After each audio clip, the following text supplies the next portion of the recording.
পিএসএল-এর উদ্বোধনী অনুষ্ঠান বাতিল, ম্যাচ হবে দর্শকবিহীন। পাকিস্তান ক্রিকেট বোর্ডের চেয়ারম্যান মহসিন নাকভি এই তথ্য নিশ্চিত করেছেন।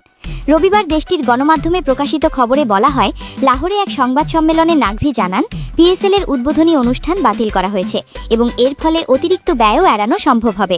তিনি আরও জানান, টুর্নামেন্টের ম্যাচগুলো কেবল দুই শহর করাচি ও লাহোরে অনুষ্ঠিত হবে। দেশের বর্তমান পরিস্থিতি বিবেচনায় বিভিন্ন মহলের সঙ্গে আলোচনা করে এ সিদ্ধান্ত নেওয়া হয়েছে।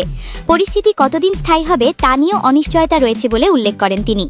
নির্ধারিত সূচি অনুযায়ী পাকিস্তান সুপার লিগের 11তম আসর আগামী 26শে মার্চ শুরু হওয়ার কথা রয়েছে এবং যে কোনো পরিস্থিতিতেই টুর্নামেন্ট আয়োজন করা হবে বলে জানান পিসিবি চেয়ারম্যান।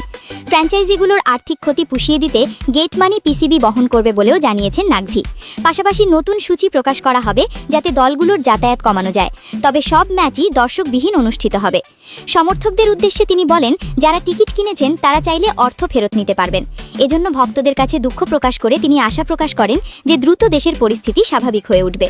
এছাড়া পিসিবির পূর্ণকালীন কর্মকর্তারা পিএসএল-এ কাজ করতে পারবেন না, তবে খণ্ডকালীন ব্যক্তিরা ফ্র্যাঞ্চাইজিগুলোর সঙ্গে যুক্ত থাকতে পারবেন। নিরাপত্তা প্রসঙ্গে নাকভি বলেন, পিএসএল একটি আন্তর্জাতিক ব্র্যান্ড এবং নিরাপত্তা নিয়ে কোনো শঙ্কা নেই। আইন শৃঙ্খলা রক্ষাকারী বাহিনী ও গোয়েন্দা সংস্থাগুলো সর্বোচ্চ সতর্ক অবস্থানে রয়েছে এবং সম্ভাব্য হুমকি আগেই প্রতিহত করা হয়েছে বলেও জানান তিনি।